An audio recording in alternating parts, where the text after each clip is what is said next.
Chapter 12. The Villa. Bond could not see the Citroën when he came round the corner. He saw the crossroads ahead and started to slow down, but he was too late. Suddenly, there was a carpet of metal spikes under his wheels. They tore the Bentley's tires. Bond could not control the heavy car. It hit the wall at the side of the road and turned over. Bond was thrown onto the floor of the car. There was the sound of breaking glass and metal on concrete. Then the Bentley stopped moving. Le Chiffre and his two gunmen ran towards the car.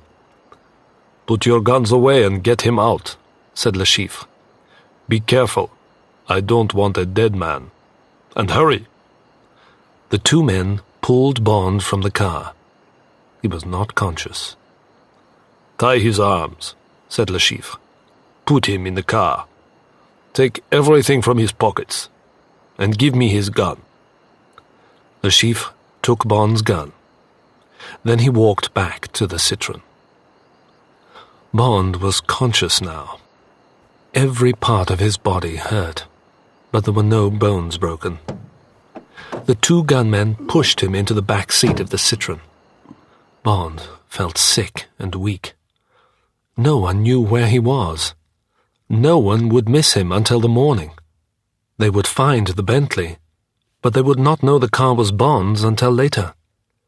Then there was Vesper. He looked past the thin man. "Vesper," he said quietly. She did not answer. Bond was suddenly afraid that she was dead, but then she moved under the sack. At the same time, the thin man hit Bond twice. "Silence," the man said. Bond lay back against the seat with his eyes closed. He blamed himself for his situation. He hadn't been careful enough. Instead, he had sat in the Roi Galland drinking champagne with Vesper. All this time, Le Chiffre had said nothing. The third man shut the boot of the car. The man got in and sat beside him. The Citroën raced along the coast road. Bond guessed that it was about 5 o'clock in the morning. He also guessed that they were only 2 or 3 kilometers away from Le Chiffre's villa. Bond knew why the men had taken Vesper. They had known that Bond would try to rescue her. For the first time since the car crash, he began to feel afraid. 10 minutes later, the Citroën turned left into a small side road. It went through some open gates and stopped outside the front door of Le Chiffre's villa. Le Chiffre opened the door of the house with a key. Then the thin man pushed Bond out of the car. Le Chiffre went inside the house, and the thin man pushed Vesper in after him. Bond followed her. He heard the third gunman lock the door behind him. Le Chiffre was standing near the open door of a room. He waved to Bond. He was telling Bond to come to the room. The third gunman was taking Vesper away to the back of the house. Suddenly, Bond kicked the thin man hard on the legs.